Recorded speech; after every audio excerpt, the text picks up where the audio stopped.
Question 11. A vector and B vector are two non-zero vectors such that projection of A vector on B vector is 0. The angle between A vector and B vector.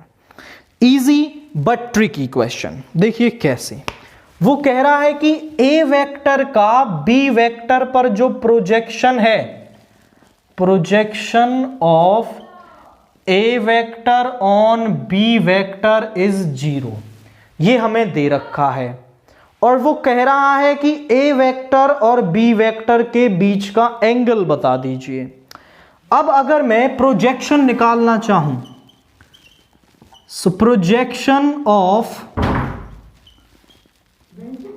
A vector on B vector is A vector dot B vector upon B vector का modulus.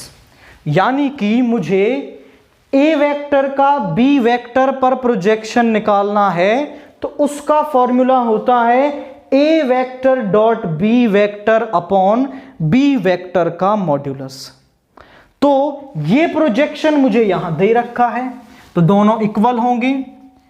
A vector dot B vector upon B vector का modulus is equal to 0। इस B vector के modulus को मैं इधर ले जाऊं, ये सम स्केलर वैल्यू आएगी। B वेक्टर का जो मॉड्यूलस है वो हो सकता है 2 हो, 3 हो, 4 हो, 5 हो, तो वो इधर जाके 0 हो जाएगा। सो यहां से A vector dot B vector मेरे पास 0 आ गया। अब अगर A vector dot B vector 0 है, दैट मीन्स दो वेक्टर्स का डॉट प्रोडक्ट अगर 0 है, they are perpendicular to each other.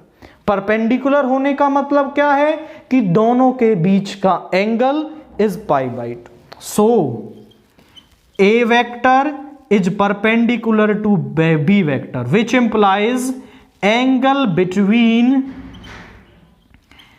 A vector and B vector is π/2। तो यहां से हम कह सकते हैं कि angle between A vector and B vector जो है वो π/2 होगा। तो इतना सा छोटा सा काम आपको करना है कि प्रोजेक्शन का फॉर्मूला लिखें, फिर वहां से इसको इधर ले गए तो A डॉट B हमें 0 मिल गया। और हम जानते हैं कि यदि दो वेक्टर्स का डॉट प्रोडक्ट 0 है, दैट मीन्स वो परपेंडिकुलर हैं। परपेंडिकुलर होने का मतलब है कि उनके बीच का जो एंगल है वो π/2 होगा।